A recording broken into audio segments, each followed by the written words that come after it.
안녕하십니까. JTV 저녁뉴스입니다. 현대중공업이 군산조선소 폐쇄를 강행하면 회사에 준 200억 원의 보조금을 환수해야 한다는 주장이 나왔습니다. 전북도의회 최인정 의원은 당시 계약서와 조례를 분석한 결과 회사 측이 사업을 폐쇄하거나 축소할 경우 전라북도와 전주시가 준 보조금 200억 원을 지방세 형태로 강제 환수할 수 있다고 밝혔습니다. 최인정 의원은 지난해 1조 6천억 원의 영업이익을 낸 현대중공업이 460억 원의 비용 절감을 이유로 군산조선소를 폐쇄하는 건 어불성설이라며 이런 대기업에게 보조금을 줄 이유가 없다고 강조했습니다. 순창에서 발견된 야생조류 폐사체에서 AI 바이러스가 검출됐습니다. 전라북도는 지난 9일 순창군 적성면에서 발견된 청머리 오리 폐사체를 검사한 결과 H5N8형 AI 바이러스가 검출됐다고 밝혔습니다. 전라북도는 폐사체 발견 지점 반경 10km 안에 있는 닭과 오리농가 52곳에 대해 이동 제한을 명령하고 차단 방역 강화를 지시했습니다. 정읍에서 발생한 구제역의 확산을 막기 위해 정읍과 인접한 5개 시군에 있는 돼지 등을 대상으로 일제 접종을 합니다. 전라북도는 정읍을 둘러싼 김제와 임실, 순창, 고창, 부안 등 5개 시군에 있는 돼지와 염소 사슴 등 48만 마리를 대상으로 오는 18일까지 구제역 예방 백신을 놓기로 했습니다. 앞서 전라북도는 정읍 구제역 발생 농장 반경 20km 안에 있는 소와 돼지, 염소와 나머지 지역 소에 대해 예방 백신을 접종했습니다. 무소속이었던 박성일 완주군수와 이항로 진안군수가 더불어민주당에 입당했습니다. 두 군수는 더불어민주당에 입당해 정권 교체에 힘을 보태겠다고 밝혔습니다. 이로써 도지사를 포함해 모두 15명인 전북의 자치단체장 분포는 민주당이 11명으로 가장 많고 무소속 3명, 국민의당 1명으로 재편됐습니다. 호남고속이 민주노총 조합원들을 차별하고 있다는 주장이 제기됐습니다.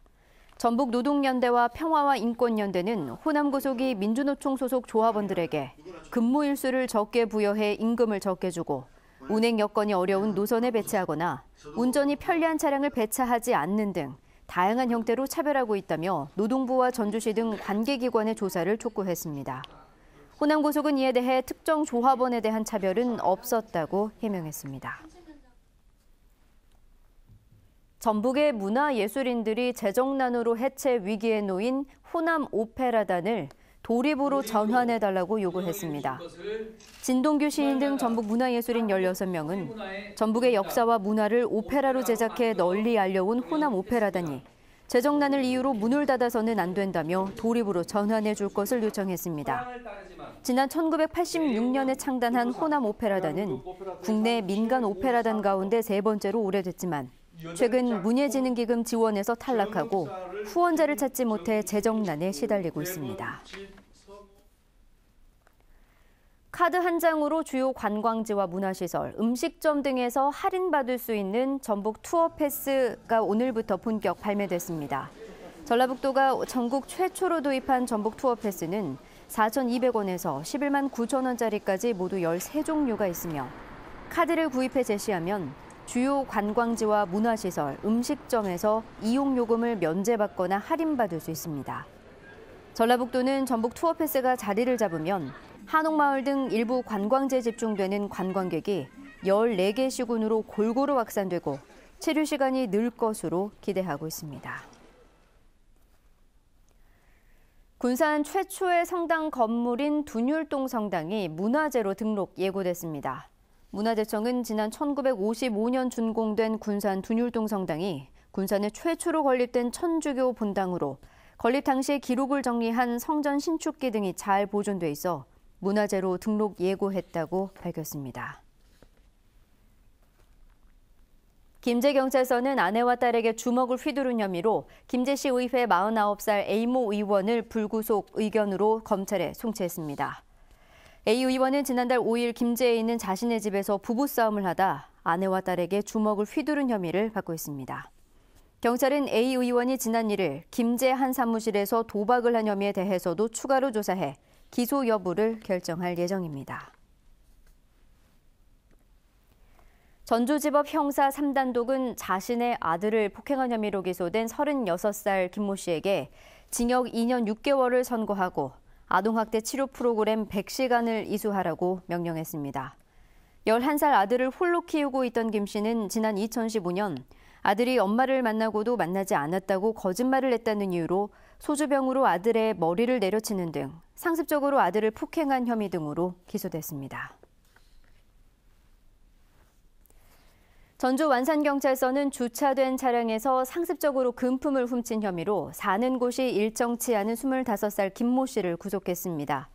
김 씨는 지난해 10월부터 최근까지 전주 도심을 돌며 문이 잠겨 있지 않은 차량을 골라 10차례에 걸쳐 모두 1,100여만 원어치의 금품을 훔친 혐의입니다. 전북은 오늘 남원이 12.6도, 전주 10.9도 등 대부분 10도를 웃돌았습니다. 내일은 맑다가 오후부터 점차 흐려지겠습니다. 아침 최저 기온은 영하 6도에서 0도, 낮 최고 기온은 11도에서 15도까지 오르겠습니다. 미세먼지 농도는 보통 수준이 예상됩니다. 밤 늦게부터는 비가 내리기 시작해 모레 아침까지 이어지겠습니다. 예상 강우량은 5에서 10mm입니다. 전주기상지청은 당분간 평년보다 기온이 높겠고 일교차가 크게 벌어질 것으로 내다봤습니다. JTBC 8시 뉴스 예고입니다.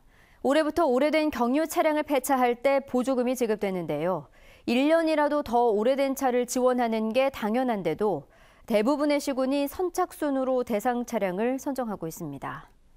군산 비응항이 올해부터 방파제 개선 공사에 들어가지만 이 방파제 높이를 결정하는 기준을 놓고 논란이 일고 있습니다. 무소속인 박성일 완주군수와 이항로 진안군수가 민주당에 입당했습니다. 두 군수 영입에 실패한 국민의당의 충격은 클 것으로 보입니다. 카드 한 장으로 관광지와 문화시설 등에서 할인받을 수 있는 전북 투어 패스가 본격적인 시행에 들어갔습니다. 한옥마을 관광객이 골고루 분산되고 체류 시간이 늘어날지 주목됩니다. JTBC 8시 뉴스에서 자세한 소식 전해드리겠습니다.